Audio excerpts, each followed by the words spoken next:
Ibrahimovića, promašio Ibrahimović i gol! Gol! Grad na Dravi, 93. na Savi, minuta izjednačeno. naprijed naši bjeloglavi, cijeli Osijek priče zove, naprijed naši momci po bodove. Grad na Dravi, dan na slavi, naprijed naši bjeloglavi.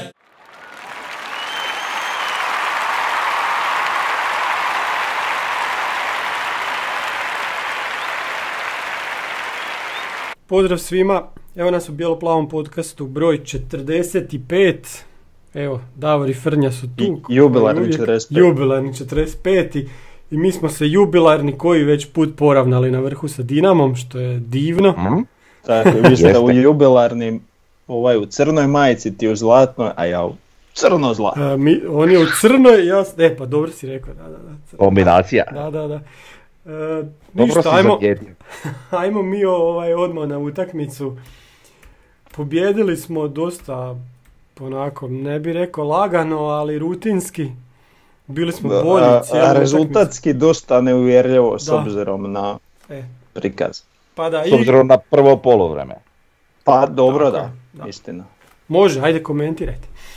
Pa ništa, eto, znači golman je zaslužan što nije poluvrijeme bilo 4-5-0. Znači baš smo ih satrali totalno i to ti dođe ti poluvrijeme onak jebote, vodiš sam 1-0 i počne drugo poluvrijeme gdje još imaš, vjetar protiv sebe. Taj vjetar je sigurno nama nešto malo pomogao, ali nije to presudan faktor. I onda drugo poluvrijeme ti se malo vuče, frka prije, oni ti slože 1-2 akcije i malte ne panika, ali iako zapravo pa onak nekih 15-20 minuta mi onak bilo, a nije da smo visili, nego onak samo sam razmišljao moramo zabiti drugi.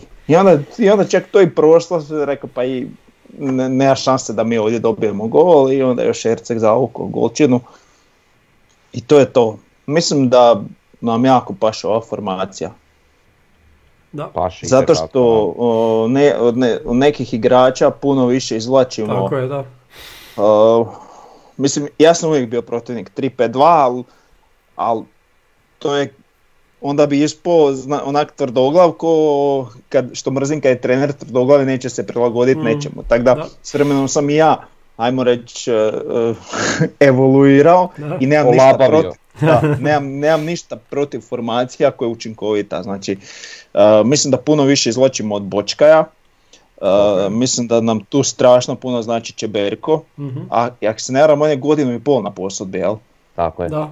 Znači, od njega puno izvlačimo Bohar.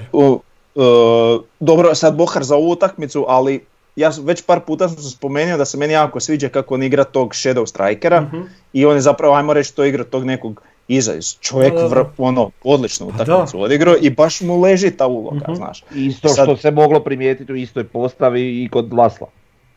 Tako je, da.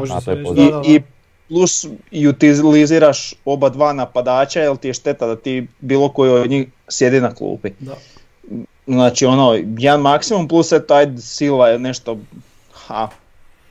realno pao je u formi, ali eto imaš tu Miloša koji isto solidno odigrao, ali ok, ne možeš sad imati svaku poziciju da je vrhunski odigrano, jel? Ali onak mislim da nam leži baš ta formacija sa ovim setom igrača koji imamo.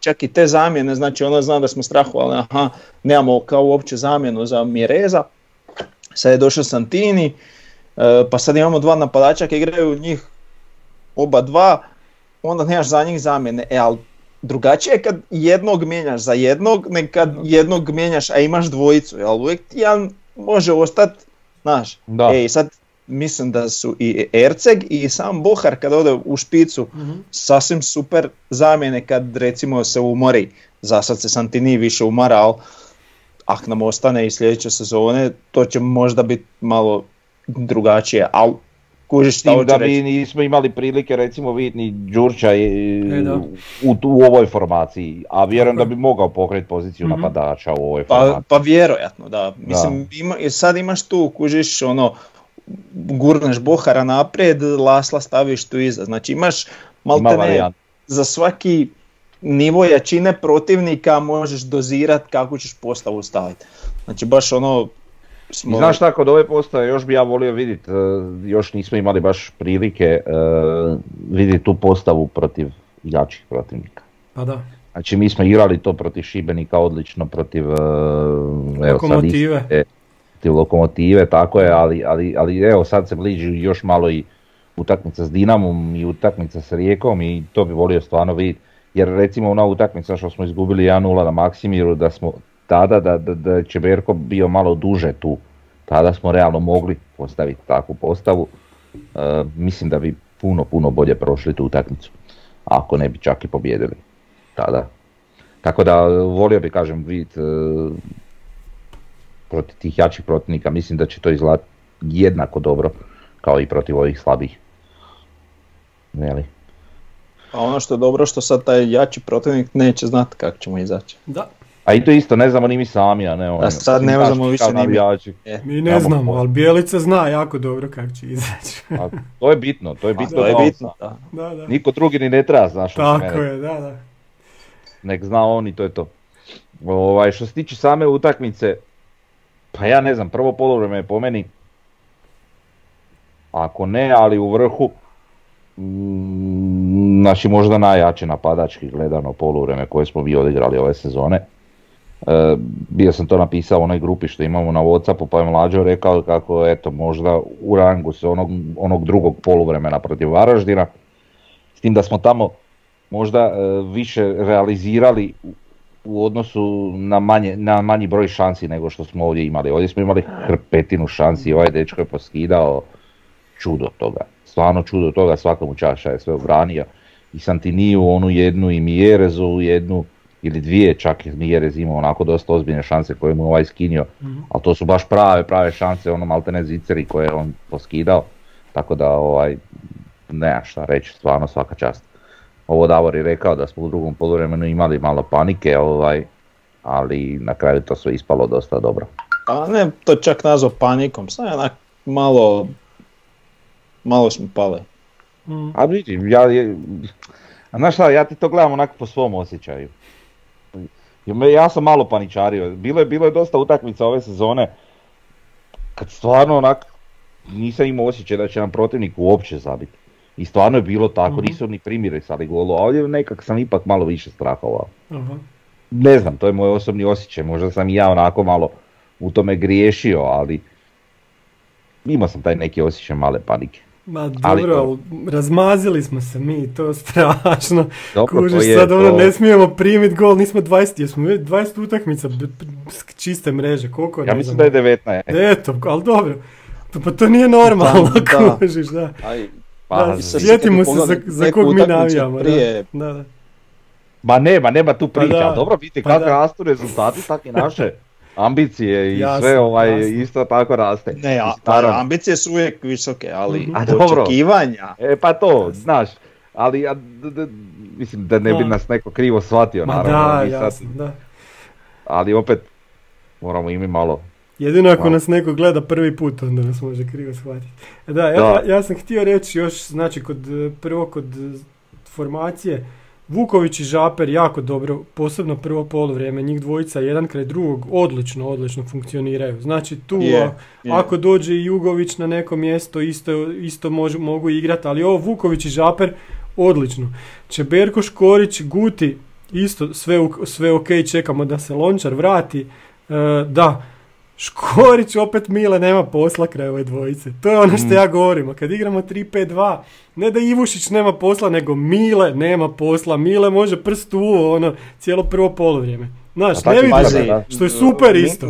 Mile je, što bi se reklo, skiper. Znači, tu je jako bitno pričat puno, znači u obrani. I oni sigurno puno komuniciraju i Mile poslije golmana ima najbolji pregled i tako da vjerojatno tu možda većina posla njegovog odlazi koje mi realno ne vidimo. Jel? Znači Mile zna i portugalski i ukrajinski, ruski, šta li već sve zna. Imaš 6 riječi koje treba reći. Uvijek nisu do sad naučili te hrvatske riječi.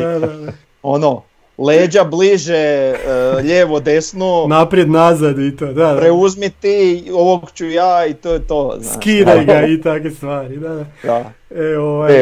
Faul, to je na svim jezicima isto, znaš, za razliku od zgoditka. Tako da. Pa ne pričamo univerzalnim jezikom, pričamo hrvatskim.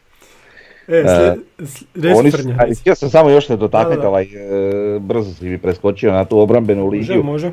Vukovića i Žapera. Znači prvo poluvreme Vuković ima par sitnih grešaka, stvarno sitnih, a da ne bi bilo da je bilo sve bez ikakve greške, ali odradio je utakmicu koju mi zapravo još nismo vidjeli od njega po meni.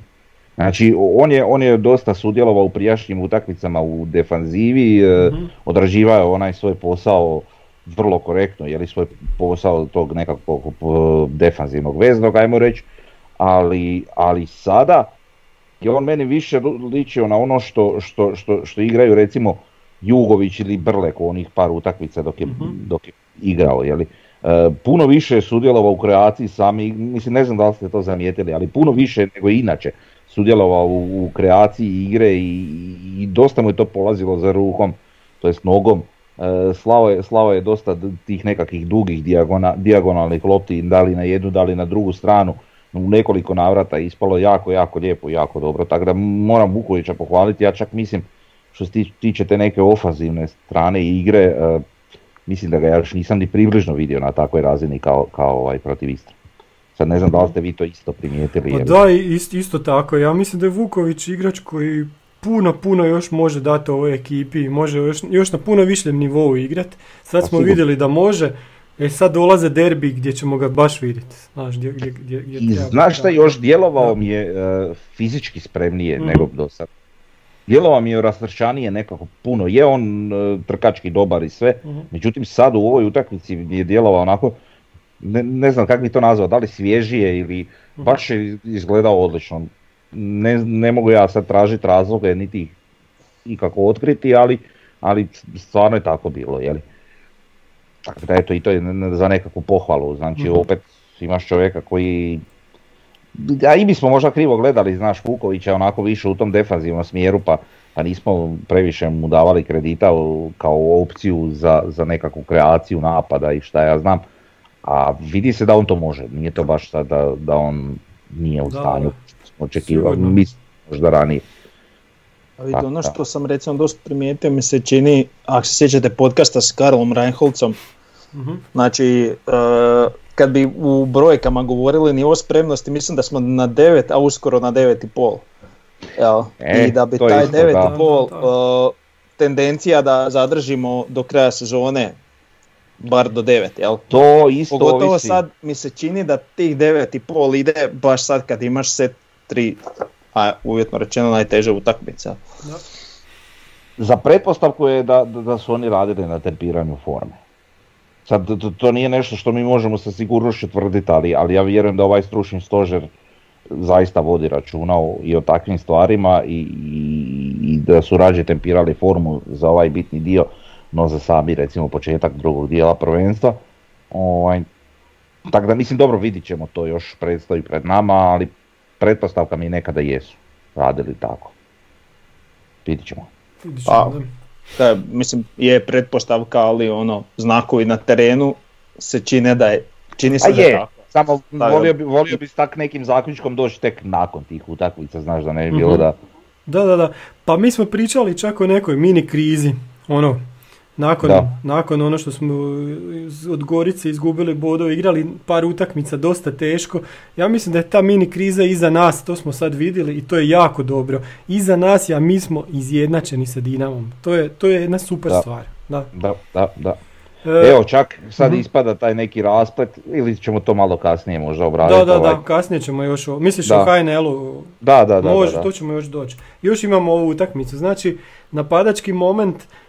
Samo 7 minuta u prvom poluvremenu je Istra imala neki napadački moment, sve ostalo išlo na stranu Osijeka. Znači prvo poluvrijeme totalno naše, drugo poluvrijeme recimo da je bilo 65% na našoj strani, ostalo njihovo, ali opet znači smo bili mi ti koji su diktirali tempo. Posjed lopte 53 na našoj strani, Udarci, ovo sam sa SofaScore uzimao, znači udarci su 23:4, nevjerovatno, znači.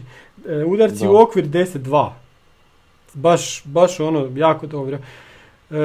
Šta bi još mogli, prekršaj 16-11 za Istru, žuti kartoni 1-0, nije bilo ništa strašno na utakmici, velike prilike 5-0 za nas, obrane 8-2 za njihovog golmana, znači njihov golman je stvarno skinio, moglo je biti 5-0, da nije bio neko drugi na vratima.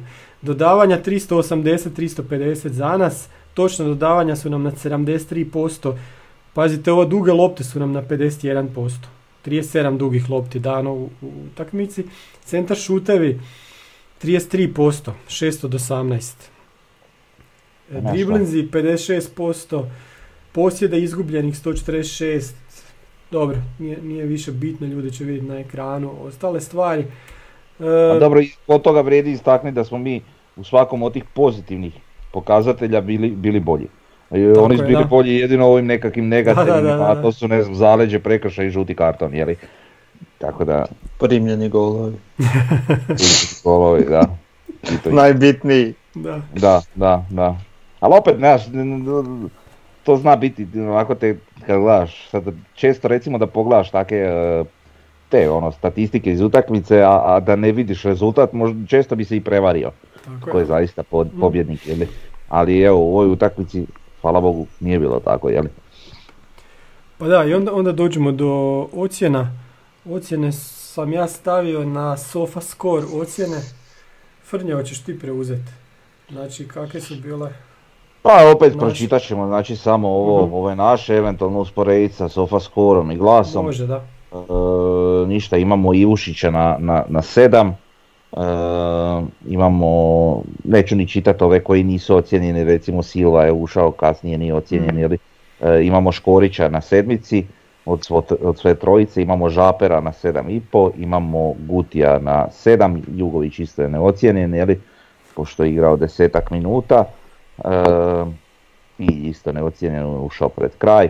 Laslo je, bez obzira na 20 i nešto minuta odigranih, na 7 od svih. Pero je na 7,5, on je isto malo jači. Erceg je dobio 7 od mene i od Davora. Dobro, mogo si i ti, ali ajde. Ja sam zaboravio, rekli ste da trebamo mu dati, zaboravio sam poslati, mada eto imaju od mene 7 skoro. Ne, mislim, postigao je gol, zgoditak. Tako da Znači moraš se koncentrirati da bi rekao zgoditak. Ali trebalo bi biti neka fora da je zgoditak različit od gola. Znaš, nije zemljopis i geografija, to nisu dva ista pojma. Tak bi trebalo biti gol i zgoditak da nije ništa, nego kad je zgoditak, to je neki poseban gol. Tak bi trebalo, a inače pogodak. Ajde, zgoditak mi ko prijevod bingo. Evo, izmislite neku definiciju i pravilo. Da.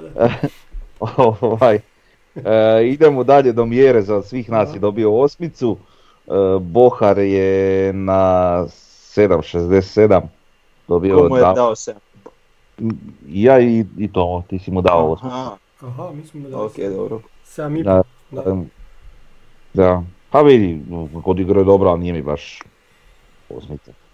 8. Vuković, tu sam mu trebao dati možda 7,5, ali dobro. 7,17 je ukupna. Dobro, na SofaScore ima 6,6. Da, a ja ne znam, taj SofaScore ne mogu ga skužiti baš. Oni imaju te nekakve algoritme i šta ja znam, ali vidi, neke stvari mi nisu jasne. Ajde. Evo recimo, Pero je kod nas 7,5, Glasu je 7, a na SofaScore je naš najbolji igrač sa 8,30. Pa ima asistenciju pa mu je digla ili šta, ne znam. Dobro, je digla, ali nije to dovoljno. Mislim, evo, ima i Mjerez gol pa je na 7,40. Jeli? Ali ima promašene ključne prilike, znaš. Ono kad mu je obranio pa... Promašeno, obranjeno. Ma ne znam, Frnja, ne opravdavam ja njih, ništa. Da. Ništa nije napravio loše, a čovjek je stvarno vrhunski obranio. Što je trebao napraviti, da, pucao u stativu, ovaj obranio, šta je mogu, da. Tako da, dobro. I imamo Miloš je najslabije ocijenjen od strane nas, znači 6,5, taki je u Glasu, a opet SofaScore je 7-10, znači jače ocijenjeni od Vukovića i što je zanimljivo u SofaScore je jače ocijenjeni od Santinija koji ima samo 6.30. A kod nas je čista sedmica od sve trojice. I Čeberko je 7.67, ista situacija kao i kod Bohara. Od Davora je dobio osmicu, od nas je dobio 7.5. Dobro, to je tu negdje i SofaScore 7.30, mislim, treba za Santinija reći da ona predasistencija kod prvog gola mu je dovoljna već da ima ocjenu više, samo što to SofaScore ne vidi. Dobro, to su sad takve neke finese, SofaScore ima stvarno nešto svoje, ali opet zanimljivo je da ih imamo tu kao nekakvu još usporedbu uz glas. Krenulo je s glasom po pitanju tih ocjena, ali evo dodali smo i SofaScore s obzirom da su oni dodali ocjena HNL-a i zanimljivo je popratiti čisto da vidiš šta to funkcionira i u koje korelaciji, jeli? Može. Idemo dalje na HNL. Imamo znači izjednačenje po 61 bod Osijek i Dinamo. Dinamo još uvijek i ko zna dokad fali ta utakmica sa Hajdukom. Znači tu znamo kakva će biti utrka, hoćemo to komentirati, hoćemo ići na ove ispod nas. Vidi, možemo odmah komentirati da je situacija sljedeća, da i mi i Dinamo dobijemo sve do kraja, osim naravno da oni dobiju ovu utakmicu protiv nas. Mi dakle moramo dobiti 2-0 ili sa 3 razlike, jeli? Znači 4-1, ne znam, 5-2 i tak dalje. Kako bi mi bili prvaci. Tako da, evo, nek bude takav neki razpor. Ne bi imali protiv toga ništa. Mislim, znam, počupali bi se vjerojatno kosu, živce gubili, svašta bi bilo, ali opet prvaci smo u takav rasportu, tako da počupam. Pa, kužiš. Ali zamisli da se tak šta dogodi. Sad ne znam, zadnje kolo, mi igramo zadnje kolo s Istrom, jel tako? Da. Taman je još ostalo sad 9 kola, jeli? To je taman to. I to igramo kod kuće. Pa to, ja ne znam, vidim. Pa ne znam, izjeo bi se, znaš ode ti hara u napad, lega ti već grizaš kosu, lud, ne znam, popizdio bi. Ali, joj. I da znaš da ti sam pobjeda treba. Da. Ma da, ali ne sad razmišljam, zamisli sad pobjediš pa to, ja ne znam šta će se to dogoditi. Pa ja ne znam, da. Ali pazi, još samo 9 kola do kraja, jel tako? Da. A mislim samo, to mi je čak i velik broj. 9 utakmica, vidi. Pazi, mi se borimo za prvaka, izjednačeni smo i ima 9 kola do kraja. Pa to ne da nije nikad bilo, nego šta da vam pričam, ovo su naši mokri snovi, što bi se reklo. Da, svakako. Da. Tu nema priča, ali opet kažem, 9 kola nije malo. Tu se još može svašta dogoditi. Ali ja mislim da je to samo nama dobro što ima više do kraja, znaš? S obzirom na to kako mi igramo, a kako nam kakvi protivnik mi smo, uvjetno rečeno, mi smo lovac, da. Uvijek je lakše biti lovac nego lovina. Da. Da. I s tim da oni, nismo ni mi baš navikli biti u toj situaciji, ali kod nas je sasvim pozitivno ozračje, a oni nisu isto navikli biti u toj situaciji, ali u negativnom smislu, znači baš da im neko tak puše za vrat. S tim da oni naravno... A oni su i zaokupljeni malo. Tako je. Ajmo malo o utakmici. Tu situaciju gdje oni moraju biti na većoj razini svojih mogućnosti zbog rasporeda, zbog Europe, zbog te jedne zaostale utakmice koju nemaju pojma di će smjestiti. Frnja, ajde odmah o Šibeniku. Šibenik Dinamo, jesi gledao? Sad, pogledao sam dio prvog poluvremena, nisam poslije više stigao, onda sam gledao ovo golove i te stvari. Šta sad prvo reći o toj utakmici? Znači pričali smo već u prijašnjim podcastima i sve. Znači ja apsolutno nisam imao nikakve vjere da će Šibenik išta napraviti. I oni ih opet otkinu, ajde, nije pobjeda, ali remi, što je nama isto bitno. Jednostavno nisam se nikako nadao, jer ako se sjetimo one priče od polusezone gdje smo razgovarali o situaciji gdje su oni pokopali pola lige, gdje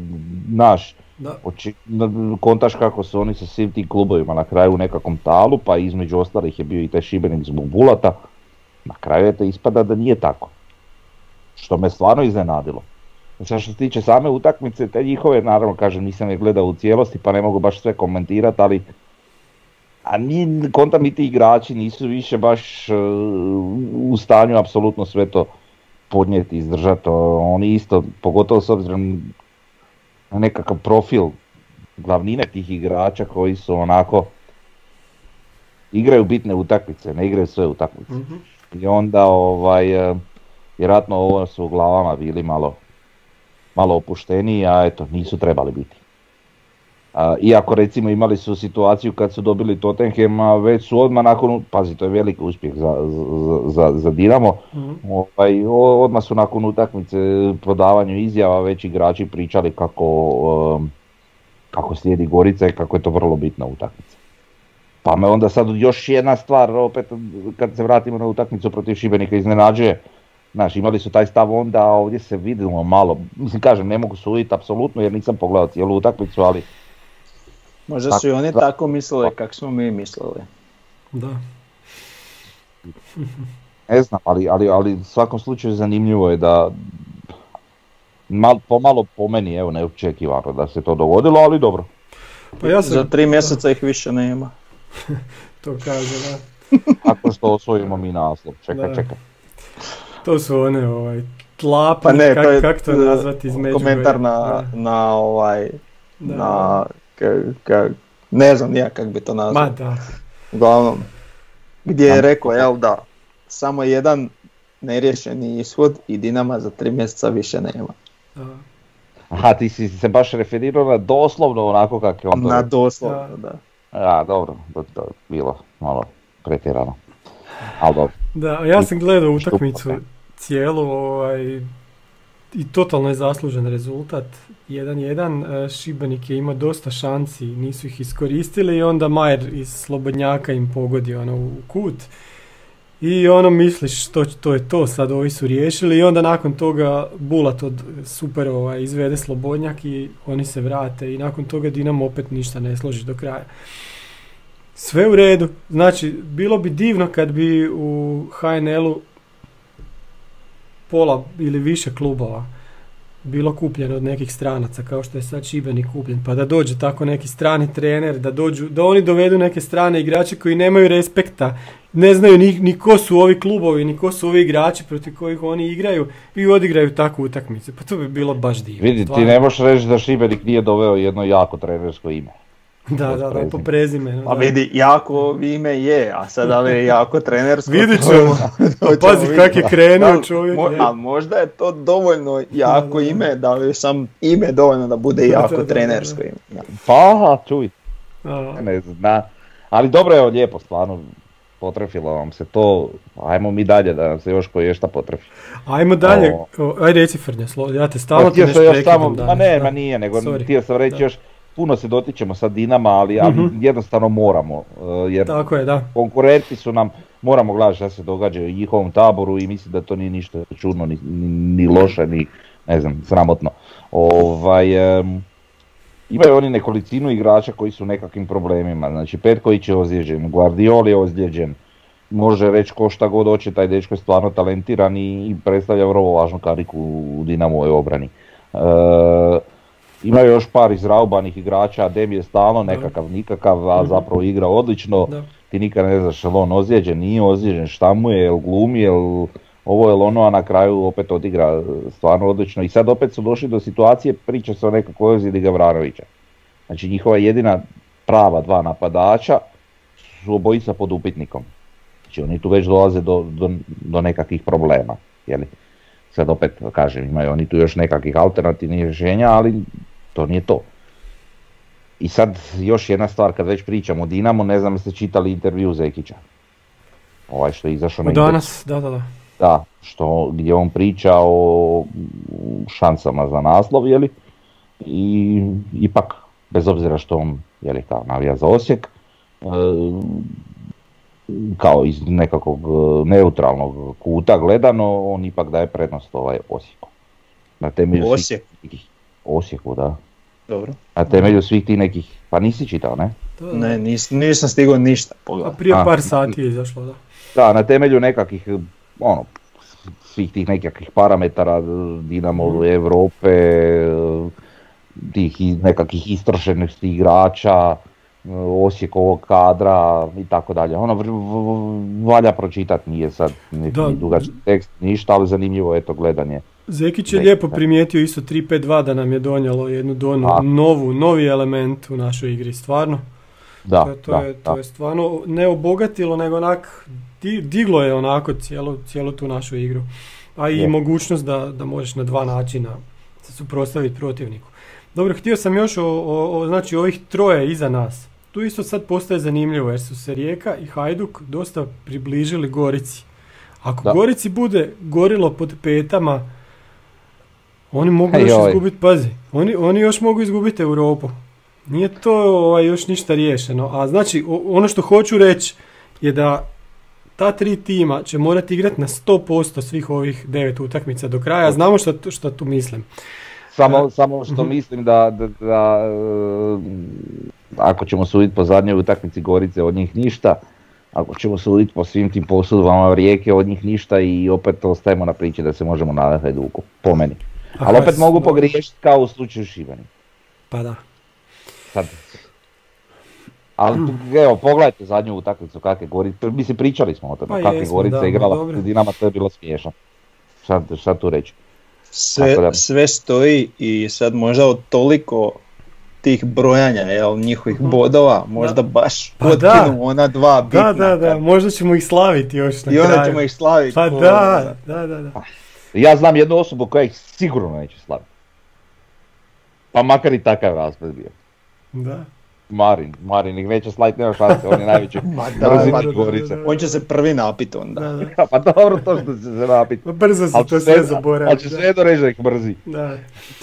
Dobro, i onda imamo ovih 5 na kraju koji se kolju za taj opstanak, s tim da je Lokomotiva dosta zaostala i sad dolazimo do sljedećeg kola kad ta Lokomotiva dočekuje Dinamo, koji se vraća, čekaj, oni igraju prvu u Villarealu ili gdje nije bitno, igraju prvu sa Španjolcima i 3 dana kasnije imaju sa Lokomotivom, što bi mi rekli trening utakmicu, ali šta ako ta Lokomotiva kaže pa dobro vi nama više ne dajete šta ste davali, a mi se sad borimo za goli život, jer ima tu neke šanse.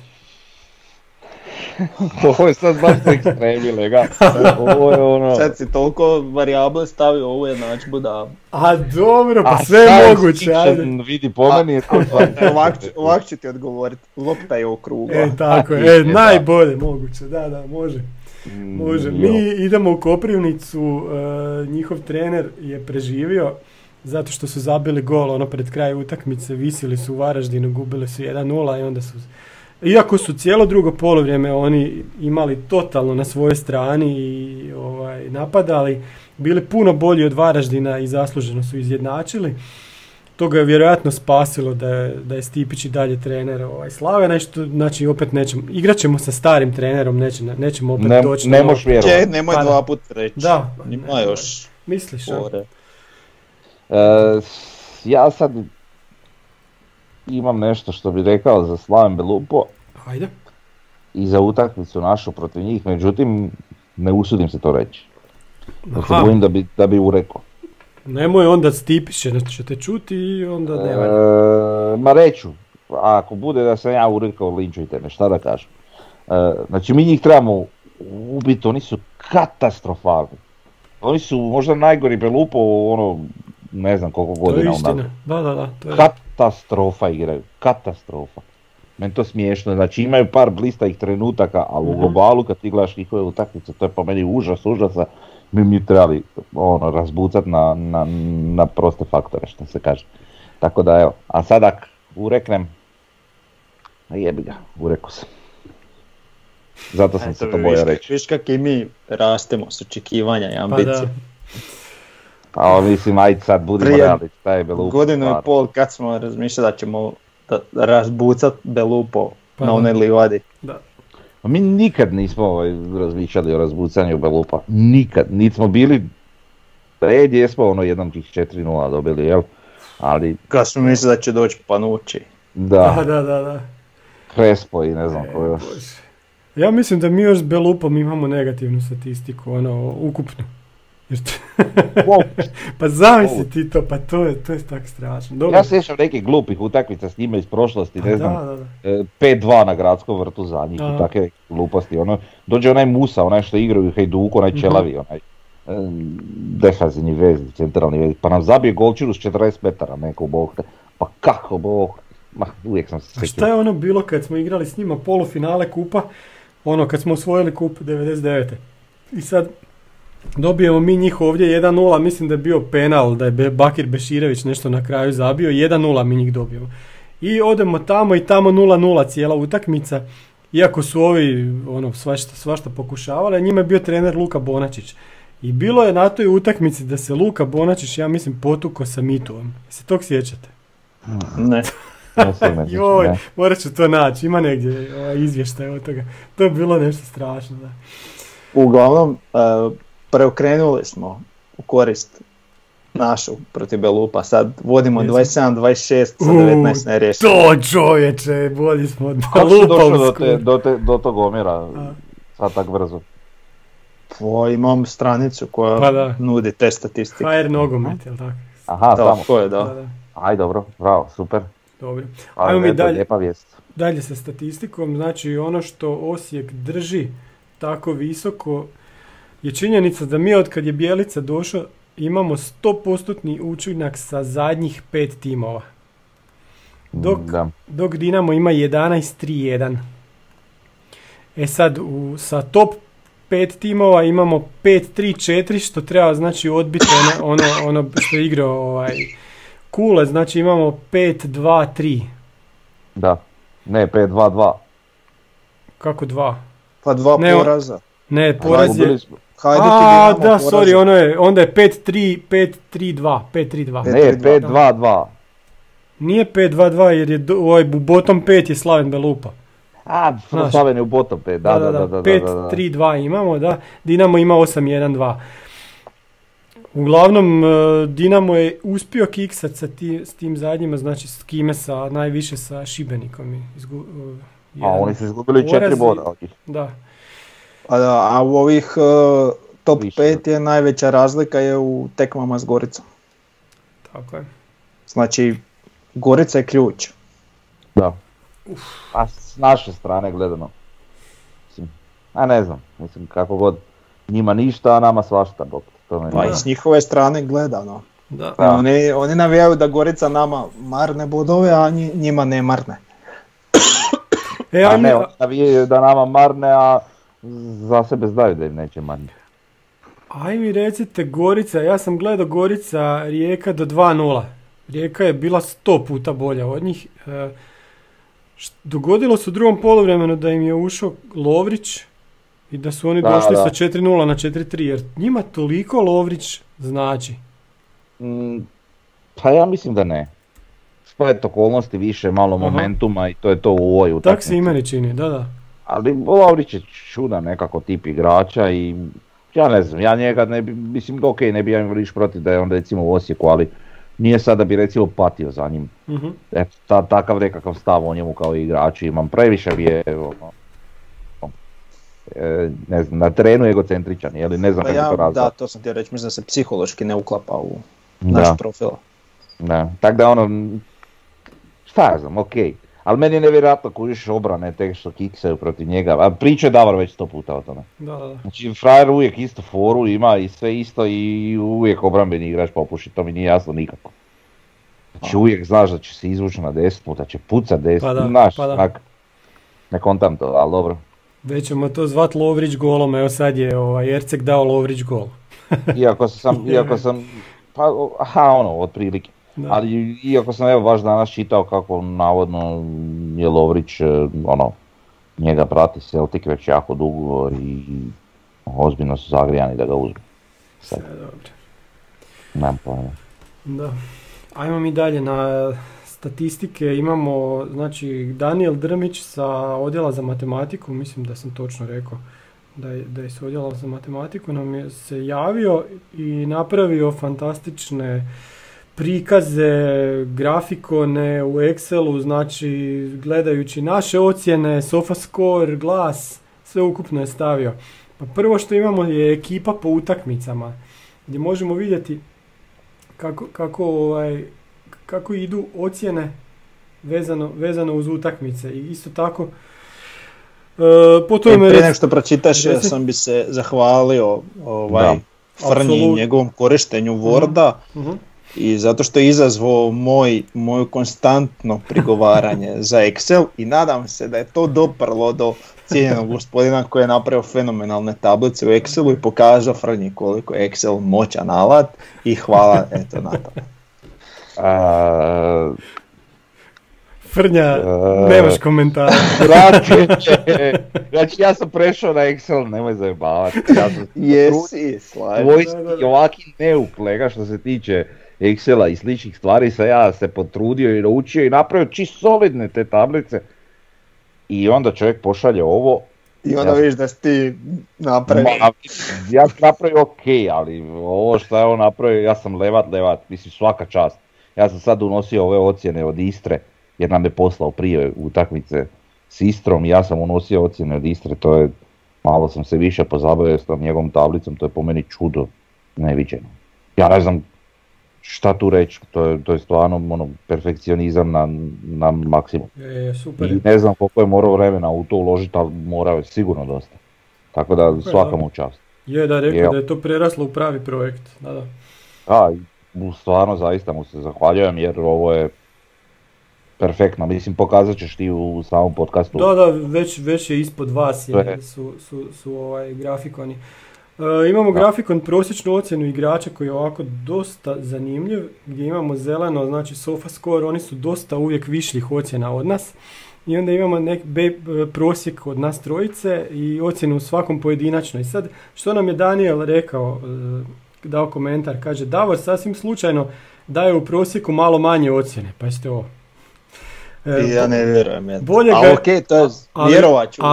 Ali gađa u sridu ovdje, kaže bolje ga je okarakterizirati kao najemotivnijeg. Aha, dobro. U boljim utakmicama daje najbolje ocjene, a u lošijim utakmicama... Pauza. Da? Čekaj, pauza samo. Sjeti se Davorove ih ocjena poslije Dinama, njegovog padanja u nesvijest i svega, tako da tu nema uopće razloga. Samo odmah da pobijem to prosjeku najlošije utakmice, znači da ste mi to htjeli priznati, imao bi prosjeku najbolje ocjena, tako da... Dobro. Eto, dobro. Disclaimer. Nastavljam ja za Davora. U boljim utakmicama daje najbolje ocjene, a u lošijim utakmicama najlošije ocjene. Opet, Sofa je skoro ravna crta i ti tu ne vidiš jesmo dobili Dinamo 2-0 ili izgubili od Gorice 4-1, totalni nonsens, znači i on malo udara po Sofi kao i mi. Onda kaže Frnja najprosječniji, znači Davor najekstremniji, Frnja najprosječniji. Kod mene se vidi da više volim naše stare igrače kao Lončara, Škorića, Grgića, Pilja, Špolje, teže prihvaćam nove igrače od BP prosjeka, Čeberka, Bohara, Brleka, Miloša, Ljubića, Ercega, to je apsolutno točno, ja se s tim slažem. To mi je malo stariji, znaš. Ne. Uglavnom, eto, vidiš ti tu statistiku kak je zajebana, razgoliti te... Totalno, sve ti kaže čovječ. Pa je, ali na ovakvom broju, na ovakvom uzorku, jeli, brojeva ti, onda već dobiješ neke onako pokazatelje. Praktički imaš ono 3/4 sezone i možeš izvući takve zaključke. Da, i onda vidimo recimo po prosjeku, Čeberko ima jako visoki prosjek od nas, nakon njega Mjerez, pa Santini, Lončar i tako dalje, Ivušić recimo 5, pa Škorić 6. Jako sad odskače Čeberko, ali čovjek je igrao u utakmicama u kojima smo igrali 3-5-2, igrali smo odlično. Da. Pa to je jasno. To je jasno. Ali dobro, sad mislim opet se možemo doći njega, on stvarno je stabilan bez, ja ne znam, jer on ima jednu nekakvu grešku, tako da opet, ide to u njegovom smjeru sve. Da. Onda sam ja izvukao sad iz mase tih grafikona koje nam je Daniel poslao, imamo recimo za Mjereza, pa njegove utakmice gdje možemo pratiti, recimo zeleno je označeno, nadprosječne utakmice Ramona Mjereza, kojih je jako puno. Znači kad i Osijek igra dobro, Ramon Mjerez igra još bolje. Da, to se baš vidi. Kod Tim da nema ni jednu gdje je ispod prosječan. Nema ni jednu, to si dobro rekao, da, nema ni jedna gdje je ispod prosječan. Jevgenić je Berko, znači ove 4 utakmice, isto vidimo da odskače. Recimo u 2 utakmice već odskače od tima, još nije toliko da je nadprosječan, ali vidimo zašto ima tako visoke ocjene. I recimo Ivica Ivušić, koji je nadprosječan u utakmicama, naravno gdje ima čistu mrežu, a ne ovdje sa Hajdukom ima čak 1-1, gdje smo dobili Dinama 2-0, gdje smo igrali s Rijekom 1-1, 1-0 dobili Istru i šta je u porazu od Dinama recimo isto je bio nadprosječan, znači bolji od tima, a recimo slabiji je bio od zadnjih utakmica ova pobjeda 3-2 u Varaždinu. Da, s tim da je teško dosta za njega golmana, je li? Da, za golmana je neke druge stvari vrijede, da. Evo recimo utakmica u Gorici gdje on bio stvarno onako među krivcima za primljene pogodke, je prosječan bio, je li?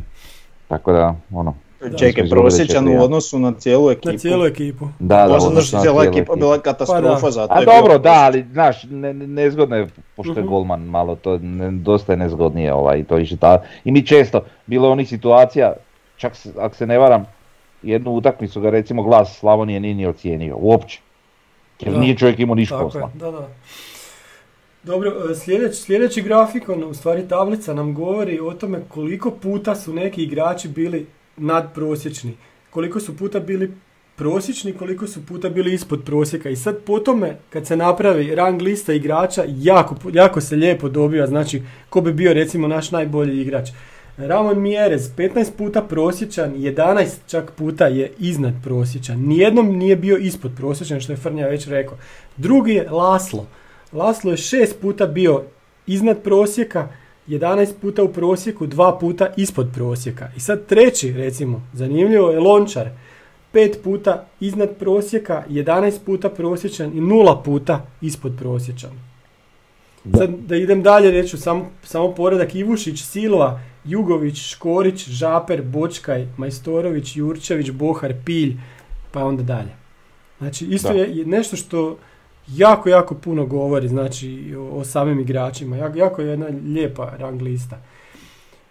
I onda imamo na kraju, sad sam ja sve izgubio, na kraju sam... To je zanimljivo, oprosti samo, to je zanimljivo Ndokita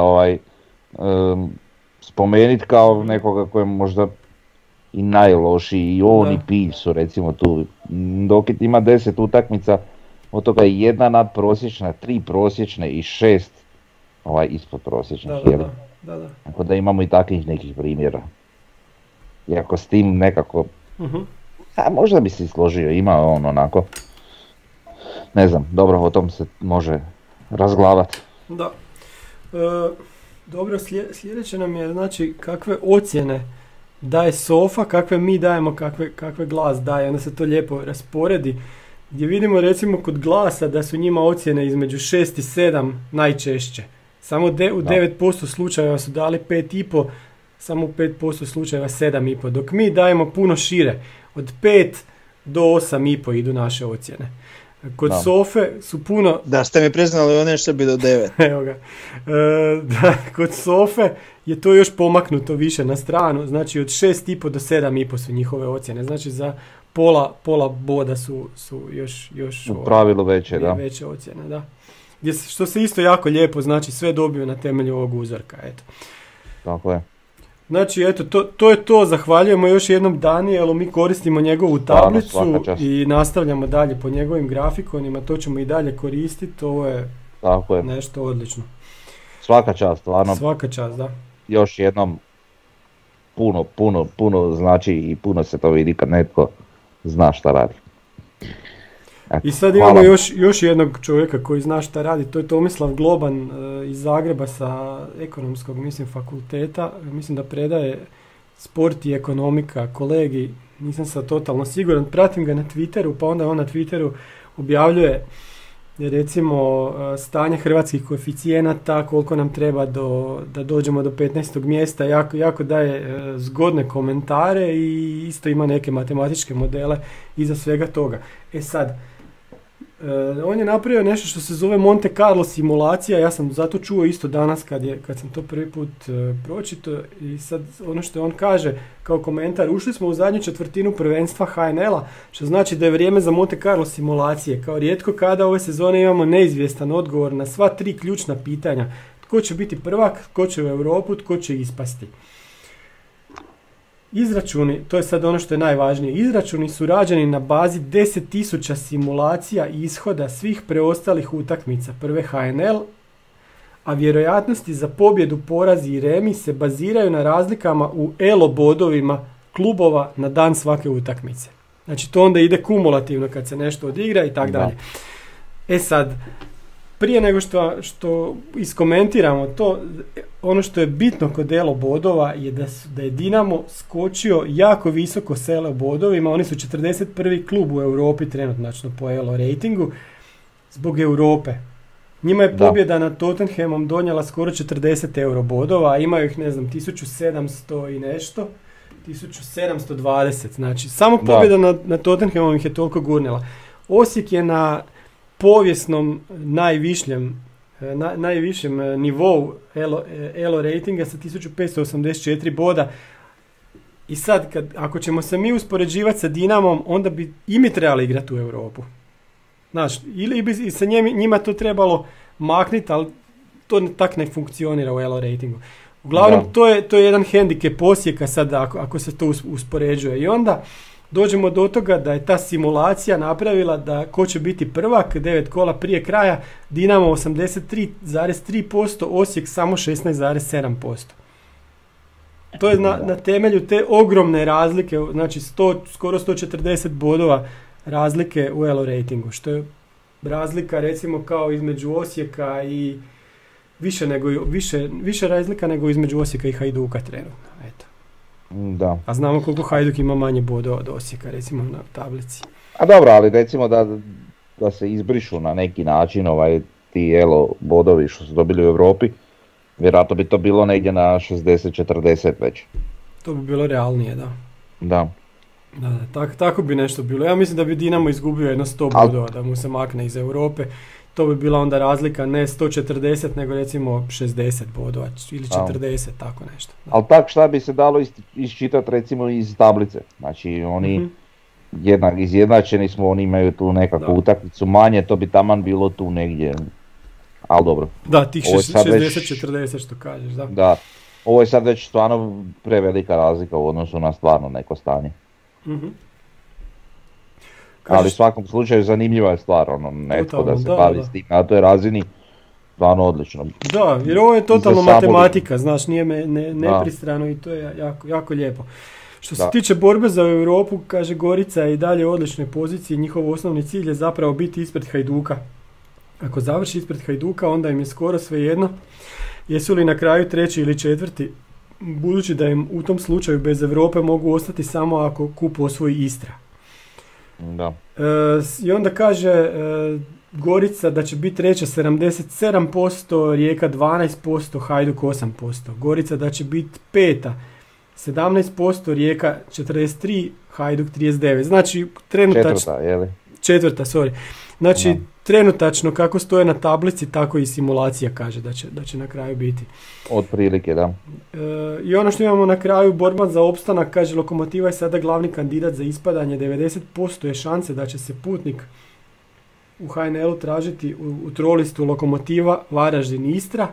21.4. je možda ključan dan cijele sezone, jer osim derbija Osijek Dinamo, taj dan Lokomotiva dočekuje Varaždin u utakmici ogromnog uloga. I onda tu imamo isto, znači da čak i 41,5% da će Lokomotiva ispasti. Od ove 3 tablice koje smo gledali, ova mi se najviše sviđa. Dobro. Tako da, evo. Ali kažem, za HNL vrlo zanimljiva stvar. Da. A ono možeš misliti, ok, razumijem ja matematiku, ali nije ništa rekao osim što je potvrdio stanje na tablici da je najrealnije, što je i uvjetno rečeno realno, da će to tako i ispast kako je sad trenutno stanje sa svim minusima i plusevima. Znači ok, zbog ovih bodova u Europi je Dinamo pretjerano velike šanse, ali ako ćemo uzeti u obzir da je 60-40, to je taman ta utakmica više. Naravno, mislim da su najveće šanse da će klubovi ostati na ovim mjestima na kojima jesu, jel? Trenutno imaju najbolje bodove baš za to mjesto di jesu, kao i za zadnje mjesto. Trenutno Lokomotiva zadnja i naravno da su najveće šanse da će ostati zadnja, jel? Da ne bi ostala zadnja mora skupiti više bodova nego ovi što su ispred nje. Tako da, pa da, ok, matematički model, ali ono. Pa da, samo treba još reći da je recimo Lokomotiva po ELO ratingu 6, nije 10. Znaš, tako da oni ipak imaju više taj ELO rating od ovih ostalih konkurenata, ali svejedno gledano na njihov raspored do kraja i to da koliko zaostaju, opet su glavni kandidati za ispadanje. Znaš šta, ovo mi je isto zanimljiva nekakav način za reći. Taj gospodin Tomislav, kako si rekao Globan, Globan. Eto, on je sad još to jedan od ljudi u nizu koji na nekakvoj privatnoj razini daje si truda da priča na nekakav svoj način o HNL-u, jeli, kroz te nekakve statistike, simulacije i ne znam, matematičke nekakve algoritme, nije bitno, ali hoću reći da ova zanimljivost HNL-a koja sad traje u vidu borbe za naslov, u vidu borbe za Europu, u vidu borbe za ostanak i sve, pokazuje koliko je ljudima zapravo taj HNL ipak zanimljivi i koliko je ljudima ipak stalo do naše lige. Sam da te ispravim, ne zanimljiv, nego ih zanima. Dobro. Pa to. A sad im je, zato što ih zanima, sad kad je neizvjesno je postao zapravo zanimljiv. Sad hoću reći koliko ipak ima, pričali smo prije možda o tome koliko televizija sramotno slabo to prati, pogotovo naša nacionalna.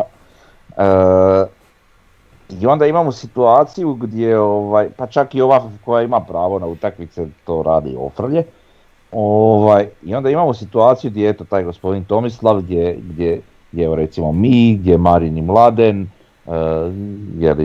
ekipa sa ovoga Tribina podcasta, pa onda gledaš recimo ove dečke iz utakmicu po utakmicu, pa gledaš ove sa Tribine podcasta i tak dalje. Znači ljudi su se na nekakvi drugačiji način okupili i pozabavili se s tim HNL-om na jedan drugačiji način mimo tih nacionalnih medija koji to totalno zapostavljaju bez pravog razloga. I svi ti pokazatelji i sve to što evo i mi radimo i ovi svi koje sam nabrojao pokazuju da zapravo ta liga puno atraktivnija i zanimljivija i praćenija. I još jedna stvar, Frnja, zaboravio si sportske novosti. Znači, evo mi živimo s tim klubom svaki dan, ali ne padne nam na pamet da idemo kupiti sportske novosti. Znači, te novine, i kad nešto dođe od nas, kad trebamo pročitati šta je tamo napisano, to nije na razini ovoga što si ti sad spomenuo. Znači, nećemo nas spominjati, nego recimo ove i podcasti i ljudi koji se bave sa HNL-om, to je toliko levela iznad tih sportskih novosti da je to strašno. Da. Ha evo, mogli su, evo, opet sam zaboravio prezime, kako si rekao, Tomislav Globan, Globan. Mogli su pristupiti čovjeku, ti kažeš da se on već duže vrijeme time bavi. Pa da. Mogli su pristupiti čovjeku, napraviti intervju, napraviti članak, znaš, iskoristiti nešto od njegovih podataka radi zanimljivosti. Ne pada im na pamet, rade ovrš novinarstvo i to je to. Je. Dobro, ajmo se sad malo maknuti od toga, idemo na rodni grad Mate Miloša na Pulu. Pa došao red i do Pule. Šta ćemo reći za Pulu? Znači, Rimljani su, kad su zauzeli ajmo krenuti odmah od Rimljana, kad su zauzeli Istru, napravili proces romanizacije, uzdignuli ga na kolonijalnu razinu 46-45 godina prije Krista. Tijekom tog razdoblja baš je cvjetala Pula i dostigla vrhunac od oko 30.000 stanovnika u rimsko doba. Velika rimska luka, trgovina znači okolo sa okolnim mjestima, imali su i čak i veliko okolno područje pod svojom upravom. Šta je sljedeće zanimljivo kod Istre? Sad ćemo preskočiti puno stoljeća. Godina 31. Pula ima 41.000 stanovnika. Godina 46. Pula ima 87.000 stanovnika. Znate šta znači? Čekaj, u koje 46. godine pričaš? 1946. Aha. Pula ima 87.000, Osijek u to vrijeme, znači pa možda ima, ja mislim da ima jedno 60.000. Znači Pula je u to vrijeme vjerojatno bila drugi grad po veličini u Hrvatskoj. Split je bio manji, ne znam jer je Rijeka, mislim da je Rijeka nije imala 100.000 u to vrijeme. I sad pazi, nakon toga, znači sljedeći popis je bio 48. 2 godine kasnije. Pali su sa 87.000 na 19.000. Šta se dogodilo u Puli? To je jako važno kad pričamo o Puli. Znači sad Pula ima 57.460 stanovnika. Eto. Dobro, a krenio si s Rimljanima, oni pa to sve znamo, da. Da, ali oni tamo zapravo imaju i još davnina, ne znam, našli su neke ima tam neko pronalazište, tamo prah historijsko, neke nisu neandertalci, ali neki naši preci, davni od prije ne znam koliko tisuća godina, pa imaš Grke, su isto imali neka nalazišta, imaš da je tu grčka kultura postojala, pa i Rimljani, pa i Liri, pa Bizant, pa ne sve, znam, Venecija, pa kad su na super mjestu, da. Oni su 500 puta promijenili, pa Franci, pa ne znam... Pa Napoleon, pa Austro-Ugari, jel tako? Pa Ostrogoti, Austro-Ugari su ih zapalili grad i tak šta je bilo, da. Jugoslavija, Italija, ne znam, svašta. Dobro da mi nismo takve ostatke pronašli u Redfali na Pampasu. Čekaj, mi smo pronašli, kak se zove, Hermanov vinograd, mislim da je to na Filipovici, tamo ti je prvi nalazišti Osijeka, vrijeme malo poslije ove vučedolske kulture, ne znam, sad će neki arheolog će me ubiti. Njegove znam šta mu je bila bitna, ali evo. Šta, Redfali, da. Bitno da on naglasi da je Pampas u Redfali, to je najbolje. Pa kad je, brat. U toj gradskoj, da. Neću te sad špotat jer evo pristali smo na to. Pa možeš špotat, šta hoćeš? To je koda. Dobro, jer imamo još šta u Puli reći, lijepi grad na lijepom mjestu. Jel tako? Zaista. Pa da. Dosta znamenitosti, zanimljivo vrlo, eto. Ma da. Nemaš. Dobro. Ok, Osijek 1916. Sad idemo u godinu 36. kad je došla Austrija iz Klagenfurta igrat utakmicu sa Slavijom i sad nekim drugim klubovima u Osijeku 6. lipnja. Sad kaže ovako, jučer prije podne ostavili su igrači Austrije iz Klagenfurta koji su ovdje boravili od subote naš grad i otputovali svojim autobusom u Inđiju, znači u Vojvodinu.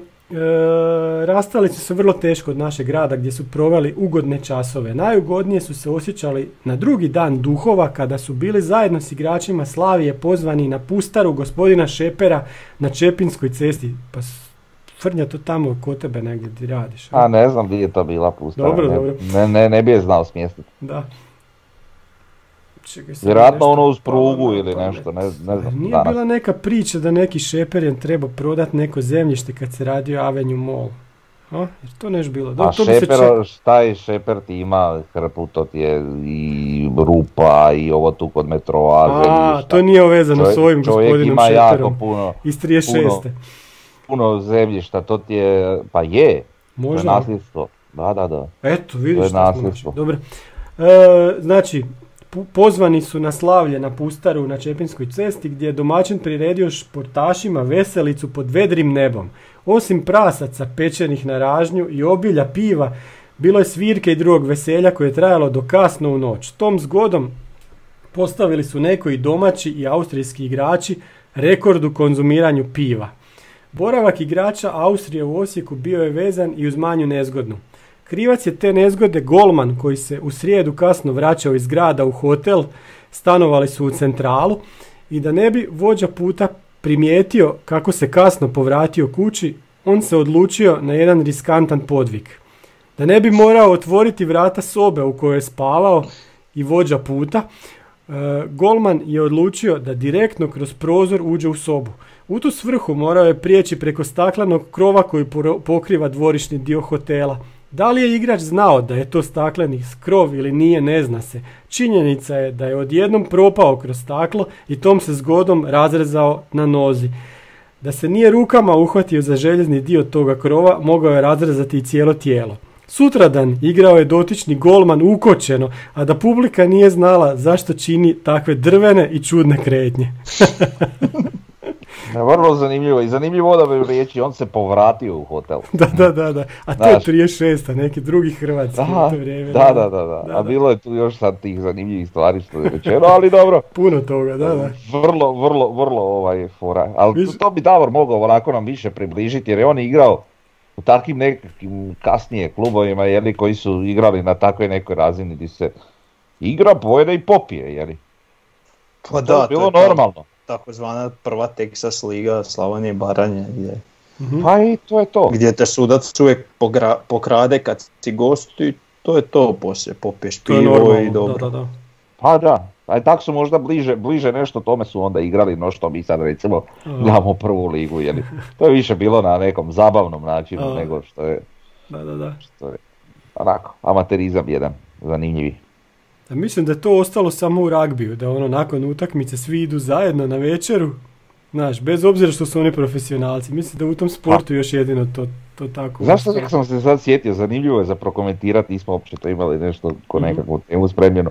Ovaj Sveti Mihovil, jeli, sa Ugljana, ste vidjeli njihovu objavu, onu za 1. april, kao kako će oni biti gosti na otvaranju Pampasa, sve i dobro, ajde skužilo se da je to šala i dole komentira na Facebooku, jeli NK Osijek kao, pa da, nakon otkazivanja Real Madrida morali smo pronaći dostojnu zamjenu, jeli. Tako da je bilo vrlo šaljivo i onda su oni par dana poslije objavili svoju neku fotografiju kao šalili smo se, ali svakako ćemo doći na Pampas jer je na otvorenje i slika njihova, ali ekipa laga cuga pivčugu na šanku i dobro, znaš, to je onako simpatično. To je to. Da, vrlo simpatično. Dobro, da sad imamo, sve nam je idealno oko kluba, imamo ipak neka pitanja koja su nam otvorena. Zašto više nema prijenosa Osijeka 2 na YouTube-u? To su ljudi na forumu i mi smo sami to primijetili. Mislim, ako nema, recite nam zašto nema, a nije lijepo da se na nešto dobro naviknemo pa da tog više nema, jel? Da. Pa, ja bih rekao da je to ekipa u gašenju, Pa svejedno, znaš, nek poprate do kraja, ipak ti dečki isto igraju, znaš, drugu ligu, pa čisto da vidimo. Onda sljedeće... Ja baš ne bi volio da se nije da opravdavam, samo objašnjavam. Da, znam. Zašto nema update-a oko radova na Pampasu? Recimo, zašto nema onih video snimki, bilo je i snimki iz drona, to sad dugo nismo vidjeli. Vidjeli smo da radi neko drugi ko nije iz kluba. Da, pa dobro, ovo ljudi što rade redovno ovako poslikaju kad stignu i to, ali to nam fali, volimo to. Da. Recimo da se neko prošeta iznutra, da vidimo dokle su stigli, isto tako. Ja bi se šetao da mogu unutra, ja bi ušao odmah. Svi bi se šetali, da. Onda najava otvorenja, mi još ne znamo datum kad će se to otvoriti sad, je li to zbog korone ili pa čekaj ne znam, ili je... A dobro, to vjerojatno ne znaju ni sami. Ali pazit, već su toliko daleko došli da bi barem okvirno mogli znati, hoće biti ove godine, hoće biti na godinu, aj dobro. Pa okvirno znamo da je do kraja ove godine. Da, znamo, ali dok ne kažu drugčije, da, dobro. I ono što nas sve muči, već dugo nema web shopa, šta je s tim web shopom ljudi, u čem je problem, da? Još pogotovo koronarno doba. Pa da. I onda smo došli do Pampasa, Roki je danas iz Zološkog onak kroz ogradu usliko kako izgleda Pampas sa Drave. Ma koji Craven Cottage na Temzi od Fulema, ovo je nešto strašno. Još kad se uredi ta obala, pa to će prekrasno izgledati, znači.